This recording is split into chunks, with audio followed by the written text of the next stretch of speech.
प्रिय प्रशिक्षणार्थियों, कैसे हैं आप लोग। आशा करते हैं कि आप लोग अच्छी प्रकार से होंगे और जो हुए इस ऑनलाइन माध्यम से वीडियो भेजे जा रहे हैं उसको सुनकर देख करके कुछ अपने नॉलेज में, ज्ञान में कुछ जोड़ रहे होंगे, ऐसा विश्वास है, ऐसी आशा है। और इसी आशा विश्वास के क्रम को बनाए रखते हुए आज फिर हम आपके लिए एक नए टॉपिक पर, जिसका नाम है मॉरल डेवलपमेंट, नैतिक विकास के पक्ष में बात करेंगे। पिछले वीडियो में हम लोगों ने देखा था कि कैसे बच्चे का ग्रोथ और डेवलपमेंट शारीरिक, मानसिक, इमोशनल, सोशल होता है और विभिन्न अवस्थाओं में किस प्रकार से ये सारे पक्ष के आधार पे उनका ग्रोथ और डेवलपमेंट होता है। तो आज हम मॉरल डेवलपमेंट पे बात करेंगे, नैतिक विकास पर बात करेंगे। नैतिक विकास क्या होता है, कैसे बच्चे के अंदर ये विकसित होते हैं। तो नैतिक विकास कोई जन्मजात नहीं है, जन्म से लेकर के आदमी पैदा होता है, ऐसा नहीं, बल्कि वह अपने समाज में, घर परिवार, माता पिता, भाई बहन, दादा दादी के संपर्क में आते हैं और उनके आदर्शों, उनके विचारों, उनके प्रोत्साहन, निर्देशन, प्रेरणा से बच्चे इन गुणों को अर्जित करते हैं, नैतिक गुणों का अर्जन करते हैं। और जैसा उनको एनवायरनमेंट, वातावरण मिलता है, उसी प्रकार से उनका मॉरल डेवलपमेंट भी विकसित होता है, चाहे वो पॉजिटिव मॉरल डेवलपमेंट हो, चाहे नेगेटिव मॉरल डेवलपमेंट हो। तो इन्हीं सब बिंदुओं पर आज हम लोग बात करेंगे। तो जैसा कि व्यक्ति जन्म लेता है तो बिल्कुल उसका, बालक का नैतिक विकास तरीके से नथिंग होता है, जीरो होता है। और जिस समाज तथा समुदाय में वह रहता है, उस समुदाय और समाज के द्वारा उसके ऊपर तरह तरह के सामाजिक बंधन, निर्देश, दायित्व का आरोपण किया जाता है, जिन्हें समाज के आइडियाज़, नॉर्म्स या मॉरल स्टैंडर्ड कहते हैं। समाज के द्वारा आरोपित जो ये बंधन है, जो ये दायित्व हैं, जो ये निर्देश हैं, इनका व्यक्ति की व्यक्तिगत इच्छाओं से संघर्ष होना स्वाभाविक ही होता है, उनसे संघर्ष होता भी। अधिकांश व्यक्ति सामाजिक बंधनों को कोई ऐसे बाह्य बंधन नहीं मानते हैं जिन्हें उन पर ज़बरदस्ती आरोपित किया गया, बल्कि समाज के विभिन्न बंधन व्यक्ति की जीवन शैली, सामान्य जीवन शैली के अंग बनकर के उनके व्यवहार को निर्देशित करते हैं, उनके व्यवहार को विकसित करते हैं।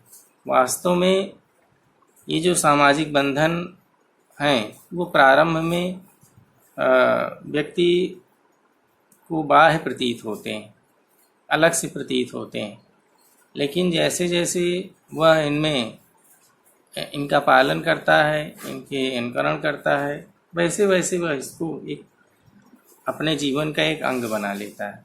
प्रायः वह व्यक्ति की इच्छा पूर्ति में शुरू में तो बाधक होते हैं, लेकिन बालक इन सामाजिक नियमों, मानकों अथवा कानूनों को समझने अथवा स्वीकार करने के लिए सहज ही तत्पर नहीं होते हैं, तैयार नहीं होते हैं। परंतु बालकों को ऐसा करने के लिए समाजीकृत किया जाता है।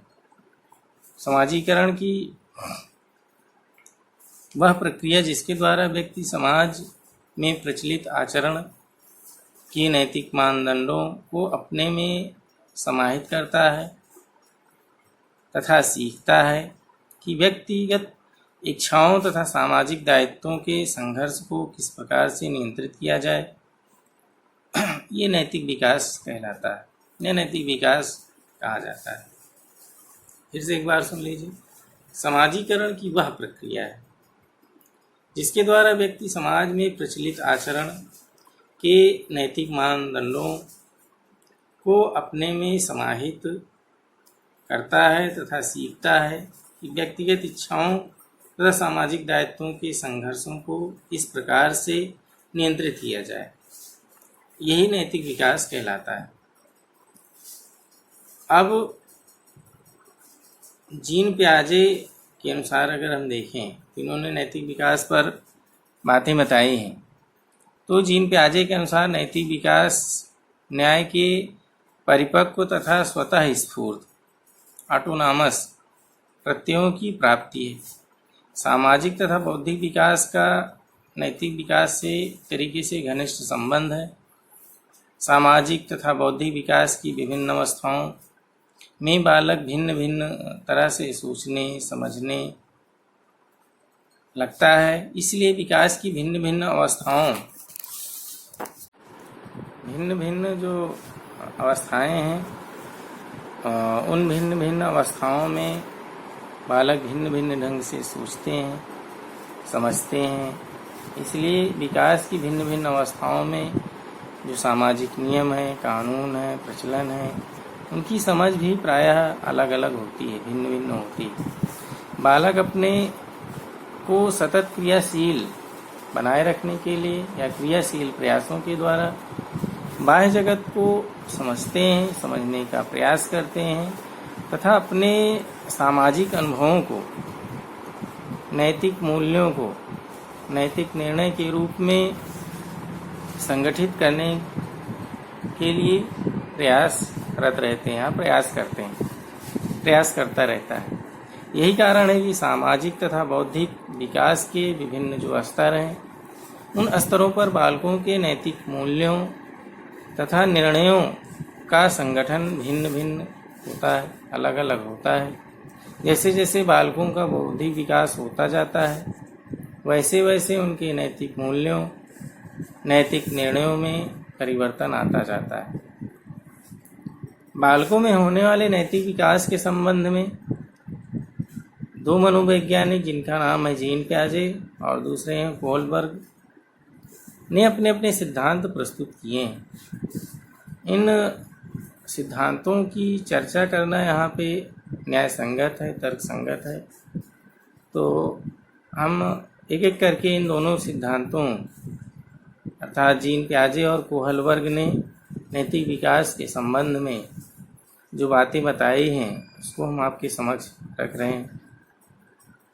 सबसे पहले जीन पियाजे का नैतिक विकास का सिद्धांत क्या है, तो इस पर हम लोग चर्चा करते हैं।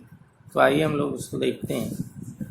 जीन पियाजे ने नियमों, अधिकारों, दोषों, पापों, अत्याचारों के मूल्यांकन, समानता तथा परनिर्भरता से संबंधित प्रश्नों तथा कहानियों से संबंधित बच्चों के गहन साक्षात्कार लिए, इंटरव्यू लिए तथा इनसे जो प्राप्त सूचनाएं प्राप्त हुई उन सूचनाओं के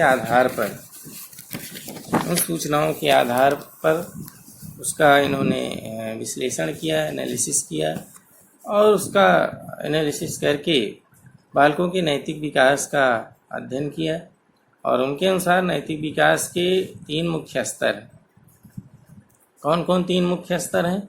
वो है नैतिक यथार्थता, मोरल रियलिज्म। दूसरा है नैतिक समानता, मोरल इक्वलिटी। और तीसरा है नैतिक सापेक्षता, मोरल रिलेटिविज्म। तो प्याजे ने इन पर क्या बताया है उस पर हम लोग संक्षेप में देख लेते हैं। सबसे पहले जो उन्होंने बताया वह स्तर बताया इन्होंने नैतिक यथार्थता, मोरल रियलिज्म। मोरल रियलिज्म में क्या है, नैतिक यथार्थता क्या है? यह नैतिक विकास का इनके द्वारा दिया गया प्रथम स्तर है, पहला स्तर है, जो लगभग 7-8 वर्ष की आयु तक चलता रहता है, यानी 0 से जन्म से लेकर के 7-8 वर्ष तक चलता है। इसे विषम नैतिकता अथवा व्यवस्था की नैतिकता, विषम नैतिकता अथवा व्यवस्था की नैतिकता भी कहा जाता है। नैतिक विकास के इस स्तर पर बालक के अंदर विद्यमान नैतिकता अन्यों के द्वारा स्थापित नियमों पर ही आधारित होती है। इन्हीं जो दूसरे के द्वारा स्थापित नैतिक बातें हैं उस पर ही इनका जीवन आश्रित होता है, निर्भर होता है। और जो नियम, उत्तरदायित्व, निर्देश को अपरिवर्तनीय, अविचारणीय तथा निरपेक्ष माना जाता है, वह कुछ भी अधिकारी, बुजुर्ग अथवा नियम कहते हैं वही न्याय है। जो भी अधिकारी हैं वो चाहे प्रशासन से संबंधित हो, शासन से संबंधित हो, या घर के जो बूढ़ बुजुर्ग लोग हैं, अनुभवी लोग हैं, उनके नियम को नैतिक माना जाता है। और वही जो छोटे हैं घर में, अपने विकास की ओर आगे बढ़ रहे हैं, अग्रसर हैं, उनके लिए वह कहा जाता है, उनको अपनाने के लिए निर्देशित किया जाता है। तो जो अधिकारी बुजुर्ग के द्वारा नियम कहते हैं वही न्याय है, वही तर्कसंगत है, वही उचित है। और जो भी मापदंड अथवा पुरस्कार बड़े व्यक्ति देते हैं वही सभी को स्वीकार करना होता है। इस स्तर पर यथावत आज्ञा पालन अच्छा माना जाता है। जैसा बड़े लोग कहें उससे उसी के अनुसार कार्य किया जाए तो ऐसा अच्छा माना जाता है कि बच्चे का नैतिक जो डेवलपमेंट है वो हो रहा है। नैतिक विकास के इस स्तर पर बालक अपने स्वहित के भाव से स्वयं ही नियमों का पालन करते हैं। इससे हमारा हित होगा, इससे हमारा कल्याण होगा, इससे हमारा विकास होगा, इससे समाज का विकास होगा, घर का विकास होगा, घर के बूढ़े बुजुर्ग लोग हमसे प्रसन्न रहेंगे, खुश रहेंगे। इसलिए वो स्वयं ही नियमों का पालन करते हैं। उनका यह विश्वास होता है कि अत्याचार या बेईमानी करने पर जो प्रकृति है वह उन्हें दंडित करती है तथा कोई भी बात या तो पूर्णतः सही होती है या पूर्णतः गलत होती है। उद्देश्य के आधार पर नहीं वरन परिणाम के आधार पर देखें तो व्यक्ति के विभिन्न कार्यों को सही गलत ठहराया जा सकता है। उद्देश्य नहीं बल्कि परिणाम के आधार पर। और जिस कार्य का परिणाम जितना गंभीर होता है उसके लिए मिलने वाला दंड भी उतना ही अधिक कष्टप्रद होता है और कष्टप्रद होने की आशा भी की जाती है। इसलिए परिणाम पर उसके विभिन्न कार्यों को सही और गलत ठहराया जाता है और जितना ही परिणाम गंभीर होगा उतना ही उसको मिलने वाला जो दंड है वो भी उतना कठिन होगा और कष्टदायी। तो प्याजे के अनुसार नैतिक यथार्थता के दो मूल स्रोत हैं। दो मूल स्रोत कौन कौन से हैं?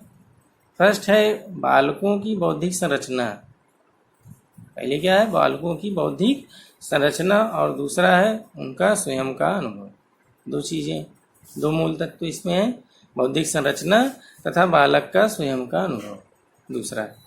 अब बौद्धिक कारकों में बालक का ईगो केंद्रित होता है, यानी ईगो का अहम का केंद्रीकरण होता है तथा उसके विचारों की जो वास्तविकताएं हैं, रियलिटीज़ हैं, वह इसमें आती है।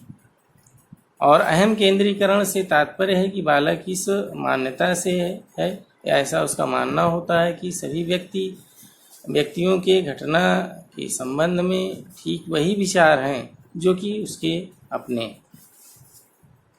तो विचारों की वास्तविकता से तात्पर्य नियमों तथा विचारों की भौतिक वस्तुओं के समान मानने की प्रकृति से। जो आनुभविक कारकों में बालकों के ऊपर प्रौढ़ों का नियंत्रण व दबाव होता है, बालकों व प्रौढ़ों के अधिकारों में अंतर होता है तथा बालकों का माता पिता और बुजुर्गों के प्रति सम्मान आता है, तो यह सब चीज़ें नैतिक यथार्थता के अंतर्गत जीन पियाजे ने बताया है। दूसरा है नैतिक समानता, मोरल इक्वलिटी। मोरल इक्वलिटी क्या है? नैतिक विकास का यह दूसरा स्तर है, सेकंड स्तर है, और ये लगभग 7-8 वर्ष की आयु से प्रारंभ होकर के 12 वर्ष की आयु तक चलता है। इसका जो समय है 7-8 वर्ष से प्रारंभ होकर के 12 वर्ष की आयु तक चलता है। अब यह स्तर जो समवयस्क बच्चों के साथ बढ़ती अंतःक्रिया का परिणाम होता है। जो भी उनके समवयस्क बच्चे हैं, उन साथियों के साथ बालक की अंतःक्रिया होती है, इंटरेक्शन होता है, और वस्तुतः समानता तथा लेने देने के संबंधों पर आधारित होती है। इस स्तर पर बालक की दृष्टि में न्याय मुख्यतः व्युत्क्रम दंड तथा समानता पर केंद्रित हो जाता है। बालक पारस्परिक सहमति के आधार पर अपने खेल के नियमों का निर्धारण करने लगते हैं। स्वकेंद्रित खेलों से हट करके बालक सहयोगात्मक खेलों में ज़्यादा से ज़्यादा रुचि लेने लगते हैं, और 4-5 वर्ष के बालक खेलों के नियमों की भिन्न भिन्न समझ रखते हैं, अलग अलग समझ रखते हैं। अन्य बालक सही खेल खेल रहे हैं अथवा गलत खेल खेल रहे हैं, इस पर उनका ध्यान कम होता है, इस पर उनका ध्यान कम जाता है। वह नियमों को अपनी समझ के अनुरूप खेलते हैं, यानी वे जैसा समझते हैं वैसा ही नियम बन जाता है। परंतु 8-9 वर्ष के बालक में खेल का ढंग इससे बिल्कुल अलग होता है, बिल्कुल इससे भिन्न होता है, और सभी बालकों को खेल के एक समान नियम ज्ञात रहते हैं, खेल के एक समान नियम ज्ञात रहते हैं। अन्य बालकों के खेल का पारस्परिक निरीक्षण करना सामान्य बात होती है। खेल में ईमानदारी बनाए रखने के लिए सभी भरसक प्रयास भी करते हैं, और इस आयु में खेलों का अधिकांश समय नियमों तथा बेईमानी के ऊपर तर्क वितर्क करते हुए बीत जाता है, गुजर जाता है। तुमने बेईमानी की है, नहीं मैं तो ठीक खेल रहा हूँ। तुमने गेंद को छू लिया है, नहीं मैंने गेंद को नहीं छुआ, नहीं छुआ। तुमने गेंद को छुआ था, देखो या ठीक नहीं है, तुम्हें ऐसा नहीं करना चाहिए था। जैसे तर्क वितर्क बच्चों के द्वारा करते समय अन्य बच्चों के साथ करते देखा जाता है या करता देखे जा सकते हैं। तो पियाजे के अनुसार हम उम्र बच्चों में इस प्रकार के तर्क वितर्क के कारण ही वह स्वकेंद्रित खेल से सहयोगात्मक खेल की ओर अग्रसर होते हैं, और तर्क वितर्क के फलस्वरूप बालकों में परस्पर सम्मान तथा सहयोग की भावना भी विकसित होती है, के भाव भी विकसित होते हैं। इस प्रकार का नैतिक विकास तब होता है जब बालकों में अन्य व्यक्तियों के दृष्टिकोणों को ग्रहण करने तथा जो जटिल मान्यताओं को समझने की योग्यता विकसित हो रही होती है। तब ऐसा बच्चों के बीच में होता देखा जाता है। तो ये है नैतिक समानता, नैतिक समानता, मोरल इक्वलिटीज। अब तीसरा और अंतिम स्तर है नैतिक सापेक्षता, मोरल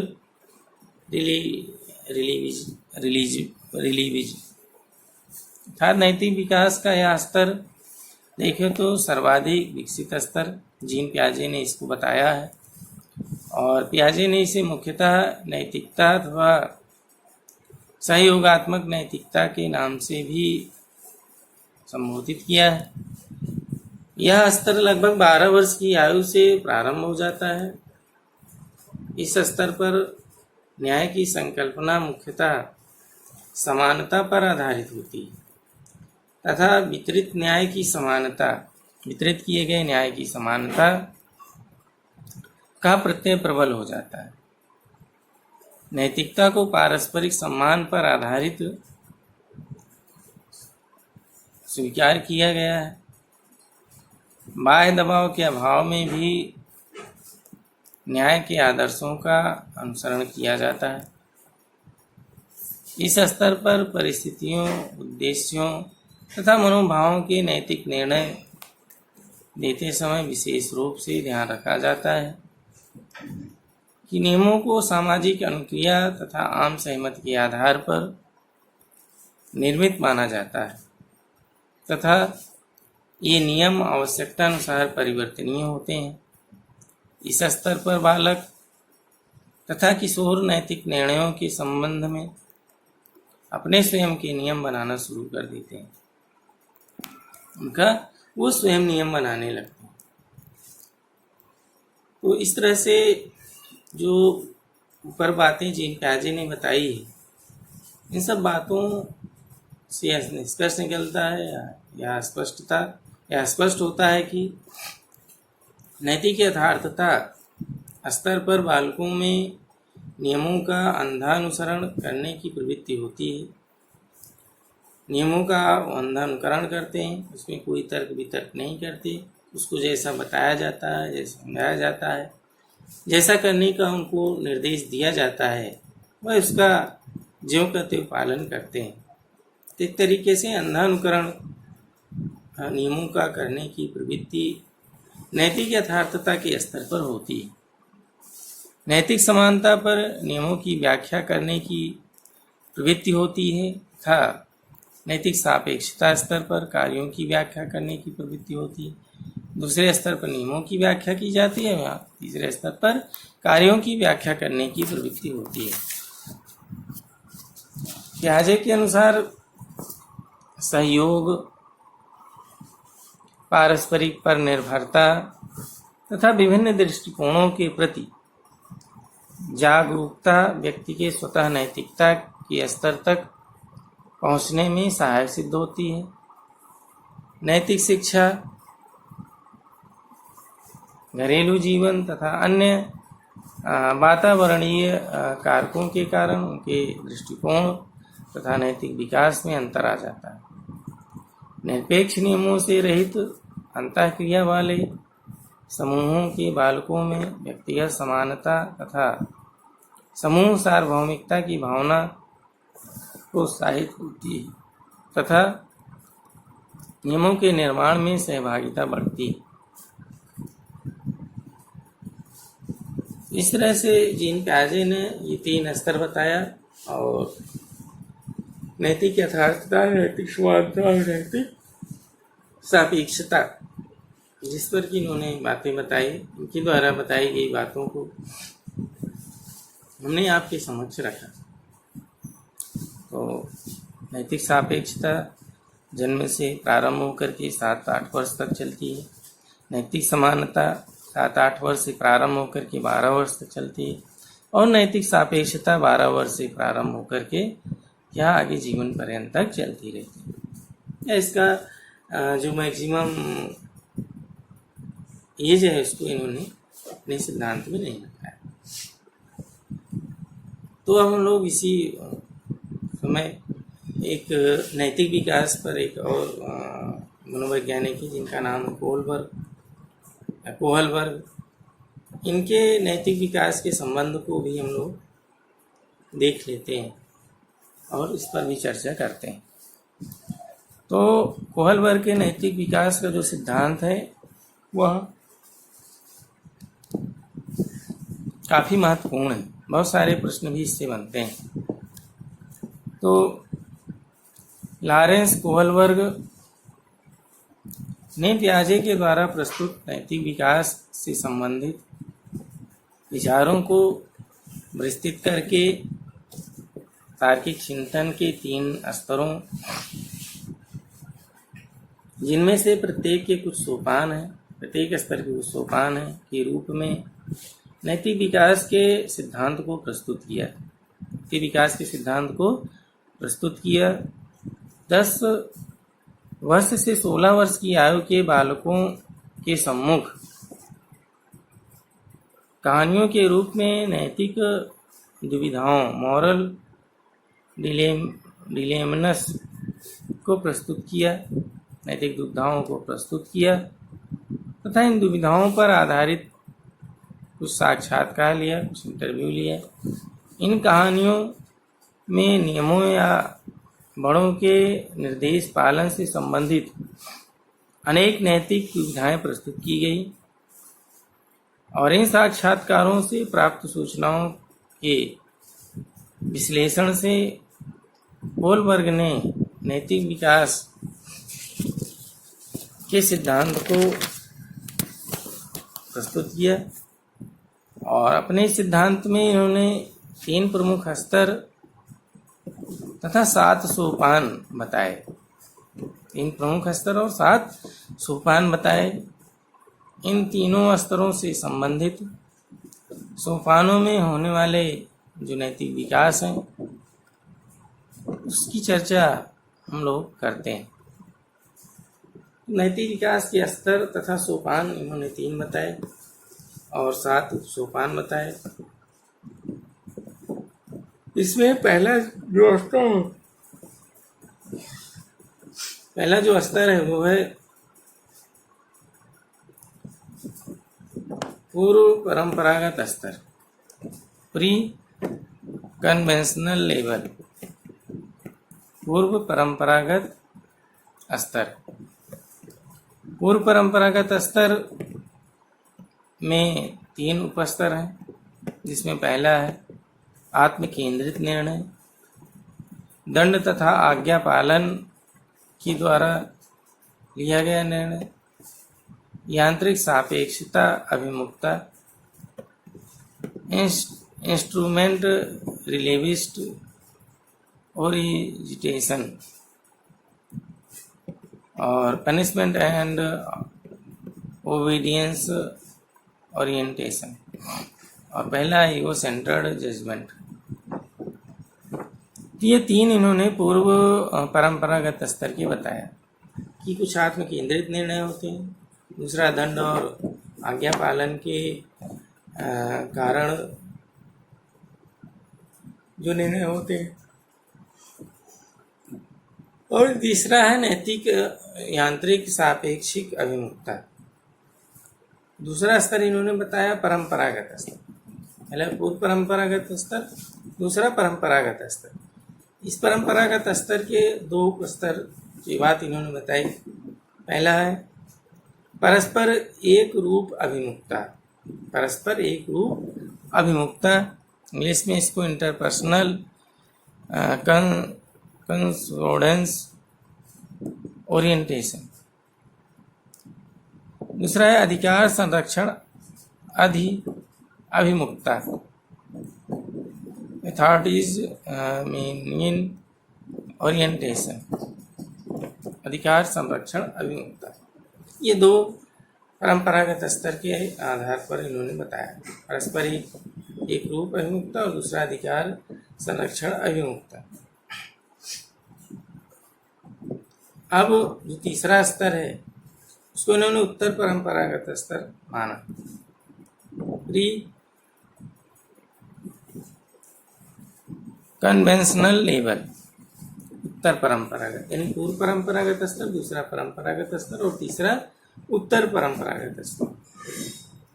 अब उत्तर परंपरागत स्तर में जो 2 उपस्तर हैं वह है सामाजिक अनुबंध विधिक सम्मत अभिमुखता, सोशल कॉन्ट्रैक्ट लीगलिस्ट ओरिएंटेशन।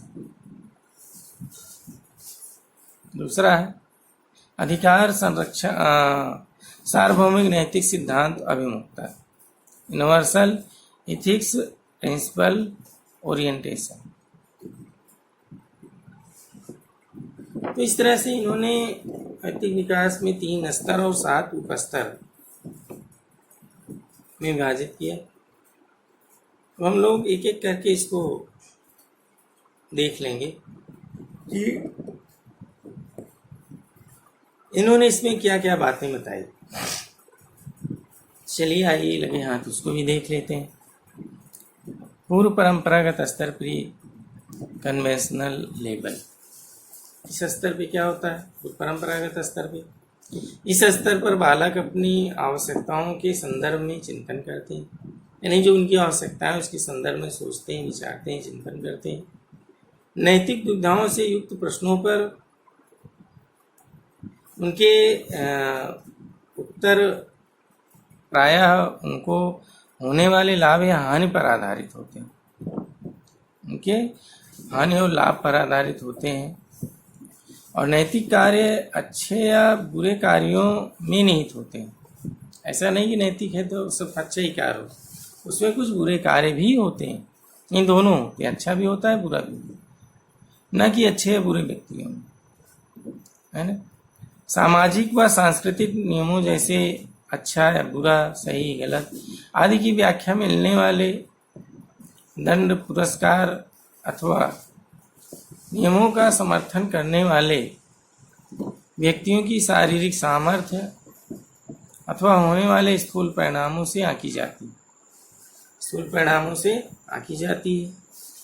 इस स्तर पर होने वाले नैतिक विकास की जो है 3 उपसोपानों में बांटा गया है, जिसमें हमने बताया आत्म केंद्रित निर्णय, दूसरा दंड आज्ञा पालन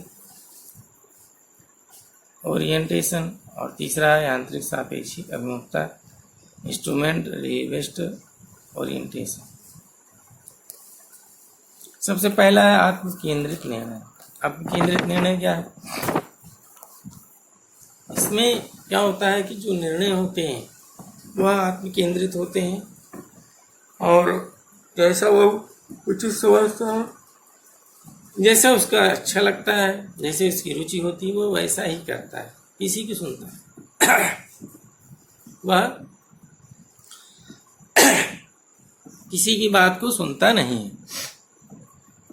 तो इस सोपान में बालक प्रत्येक कार्य को जिसे वह करना पसंद करता है, जिसे उसे करना अच्छा लगता है, अथवा उस वस्तु को जिसे वह प्राप्त करना चाहता है, अथवा उस व्यक्ति को जो उसकी सहायता करता है, अच्छा समझते हैं।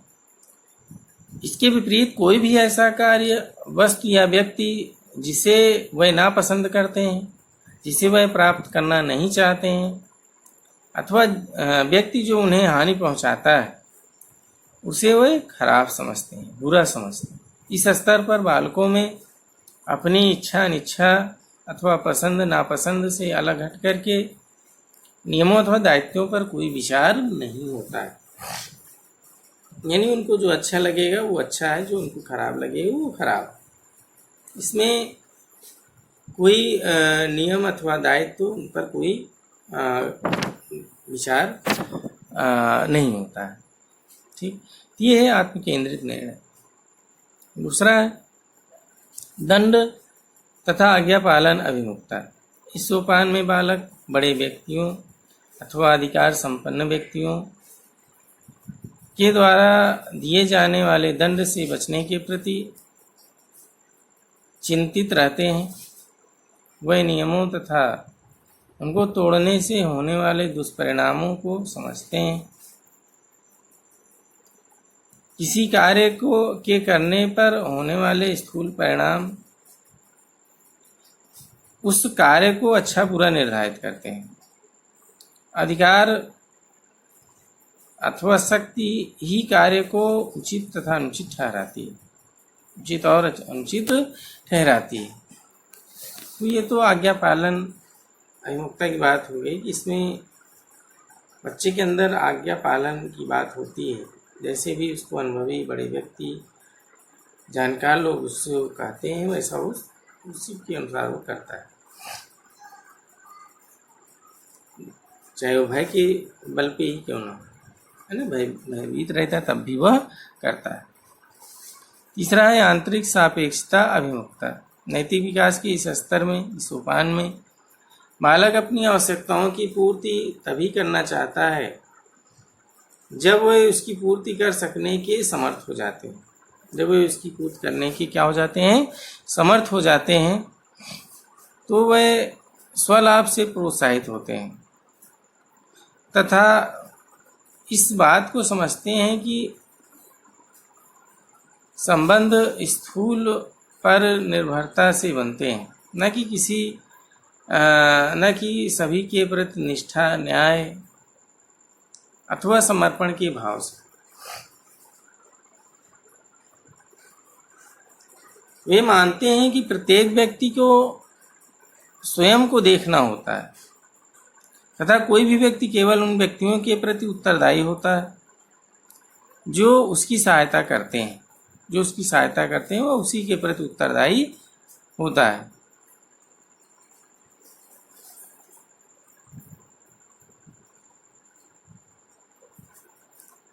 तो इस तरह से जिस स्तर में है मानसिक सापेक्षता अभिमुखता, इसमें केवल उन व्यक्तियों के प्रति उत्तरदायी होते हैं जो उनकी सहायता करते हैं, ठीक है, उन्हीं के प्रति उत्तरदायी होते हैं, बाकी लोगों की बात वो नहीं मानते हैं। अब दूसरा जो स्तर है वो है परंपरागत स्तर, कन्वेंशनल लेवल। परंपरागत स्तर क्या है? कोहलबर्ग के अनुसार नैतिक विकास के परंपरागत स्तर पर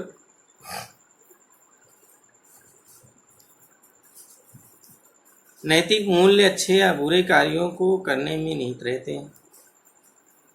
बालक तथा बाह्य सामाजिक अपेक्षाओं को पूरा करने में रुचि लेते हैं। वे अपने परिवार, अपने समूह अथवा अपने राष्ट्र की अपेक्षाओं को पूरा करने को महत्व देते हैं तथा महत्वपूर्ण व्यक्तियों तथा सामाजिक व्यवस्था के अनुरूप कार्य करते हैं। उनमें परंपरागत नियमों तथा दायित्वों के प्रति समर्थन तथा औचित्य का अभाव रहता है। जिन्हें परंपरागत नियमों तथा दायित्वों के प्रति समर्थन तथा औचित्य का भाव रहता है, इस स्तर पर होने वाले नैतिक विकास को 2 सोपानों में, उप सोपानों में बांटा गया है। जिसमें पहला है परस्पर एक रूप अभिमुखता और दूसरा है अधिकार संरक्षण अभिमुखता। अधिकार संरक्षण अभिमुखता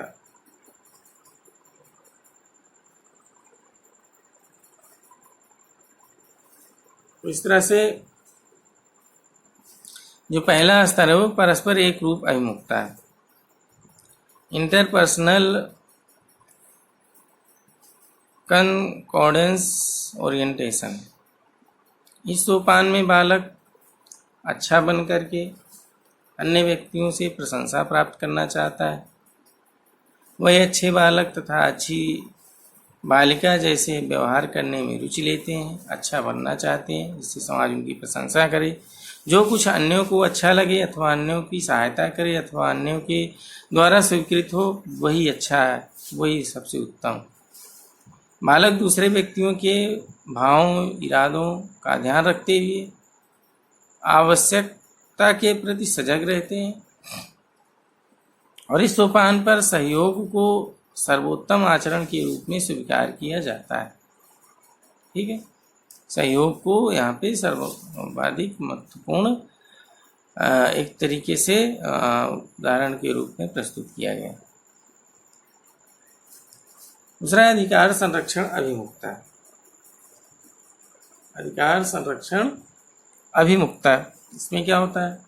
इस सोपान में बालक सामाजिक दृष्टि से जो स्वीकृत नियम हैं, दायित्व हैं, उनके अनुरूप कार्य करने की भावना से प्रोत्साहित रहते हैं।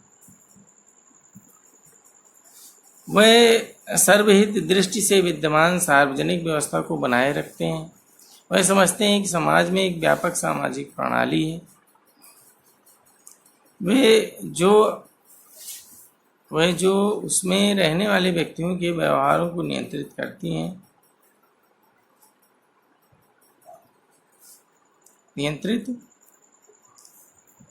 हैं, उनके विचार में नैतिकता का आधार सामाजिक व्यवस्था है तथा व्यक्तिगत हानि होने की स्थिति में भी नियमों का पालन किया जाना चाहिए। व्यक्तिगत हानि होने की स्थिति में भी नियमों का पालन किया जाना चाहिए। उत्तर परंपरागत स्तर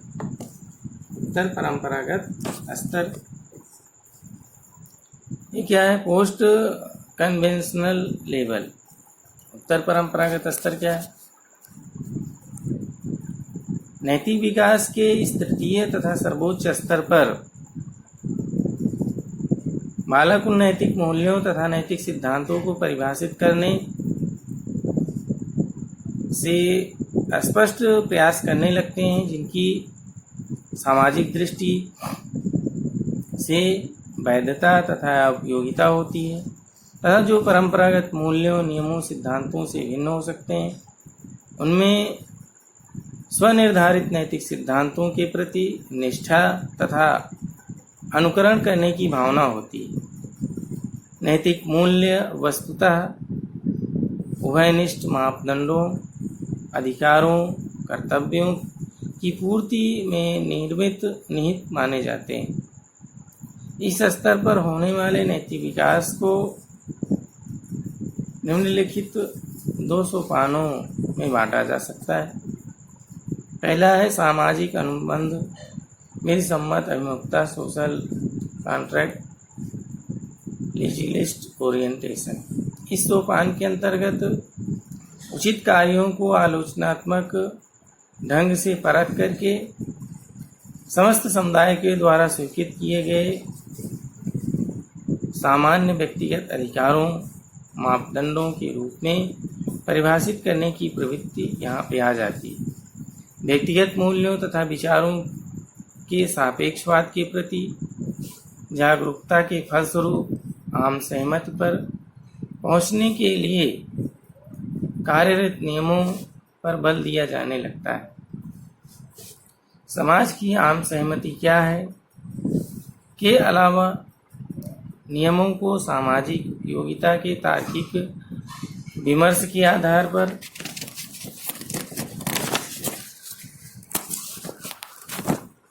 परिवर्तित करने की संभावना रहती है।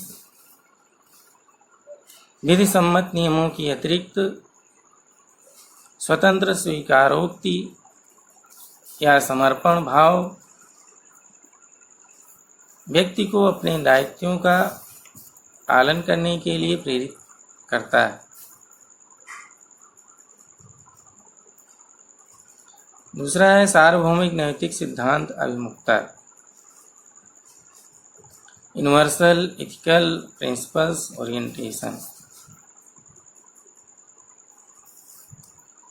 इस सोपान में व्यक्ति उचित अनुचित का निर्णय ऐसे स्वनिर्धारित नैतिक सिद्धांतों के आधार पर करता है जो तार्किक व्यापकता, सार्वभौमिकता तथा एक रूपता से युक्त होते हैं।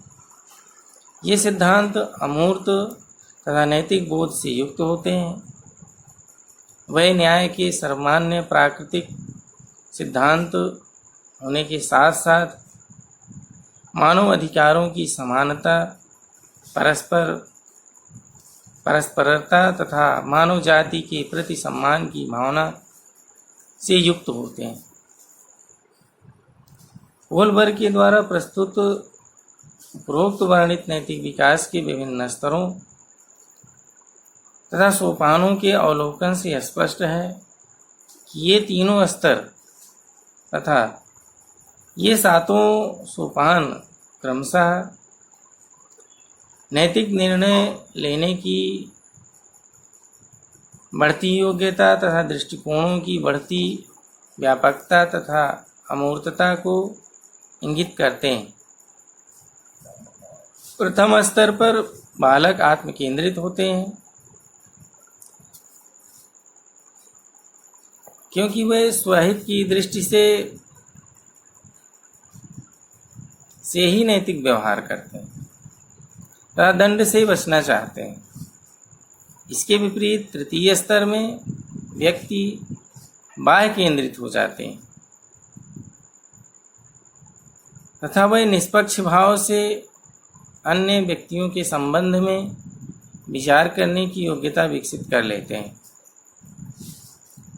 कोलबर्ग के द्वारा प्रस्तुत नैतिक विकास के विभिन्न सोपानों पर नैतिक निर्णय प्रक्रिया को एक उदाहरण की सहायता से और अधिक इसको स्पष्ट किया जा सकता है।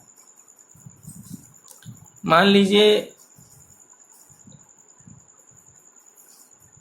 कि आपकी माँ बहुत सख्त बीमार है और रात 11 बजे डॉक्टर ने इन्हें देने के लिए कोई दवा बताई।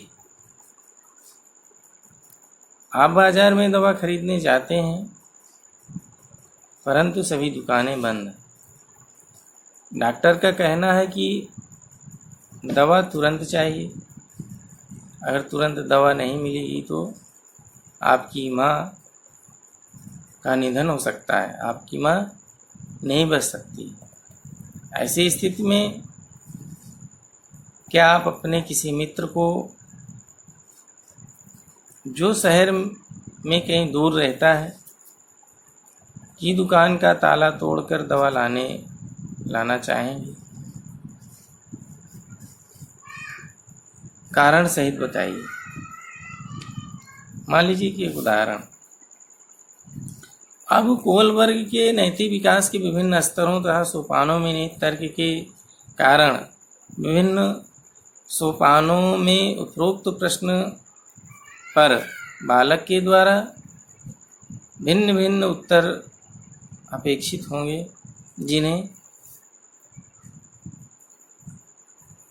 एक सारणी के माध्यम से कारण सहित प्रस्तुत किया गया है। अब जैसे हम देखें कि नैतिक विकास का स्तर व सोपान, उत्तर और कारण, तीन चीजें हैं इसमें। पहला पूर्व परंपरागत स्तर, पहला स्तर पे पहला क्या है इसमें, 0 वाला आत्म केंद्रित निर्णय। आत्म केंद्रित निर्णय क्या कहेगा? हाँ, ऐसी परिस्थिति में दुकान का ताला तोड़ करके दवा ले आने चाहिए जिससे माँ का जीवन बचाया जा सके। वो तो क्या अच्छा है क्या बुरा है ये नहीं जान रहा है, बस किससे उसका काम बनना, किससे उसकी माँ ठीक हो सकती है, इससे मतलब है।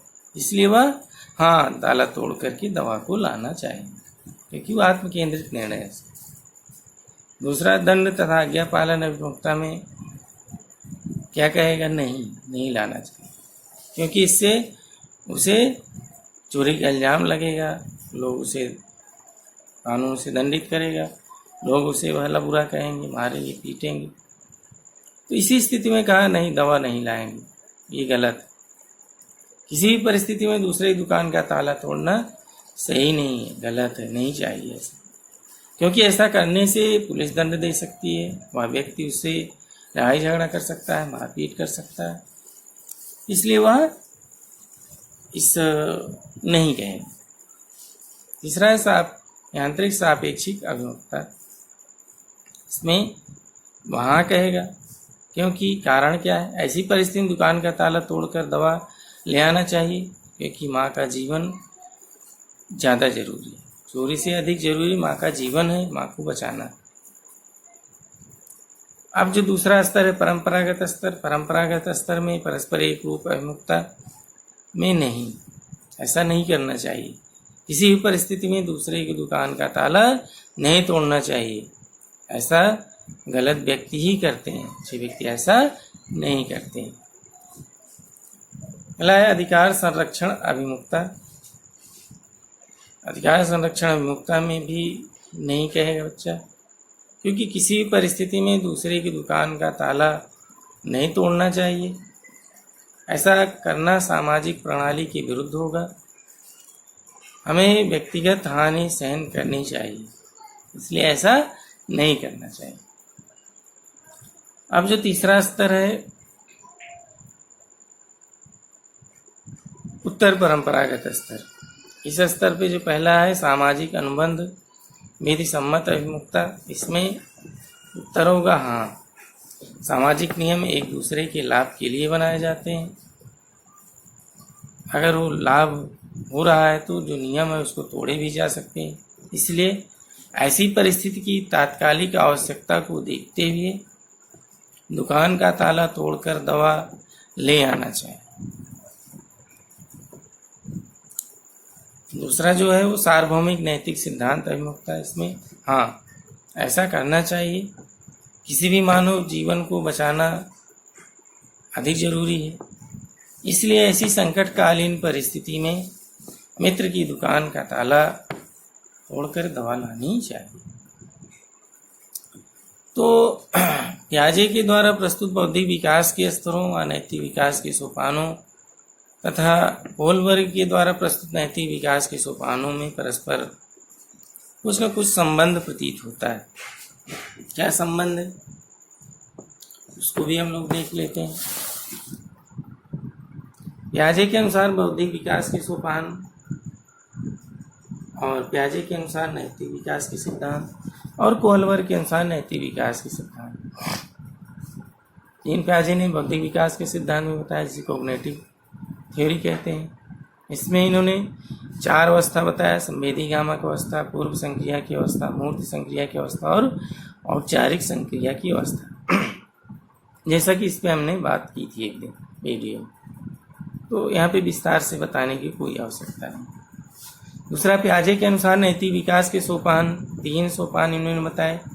नैतिक यथार्थता, नैतिक समानता, नैतिक सापेक्षता। नैतिक यथार्थता में आत्म केंद्रित निर्णय, दंड तथा आज्ञा पालन अभिमुखता, यांत्रिक सापेक्षिक अभिमुखता। नैतिक यथार्थता में 2 चीजें हम जोड़ सकते हैं, आत्म केंद्रित निर्णय, दंड तथा आज्ञा पालन अभिमुखता।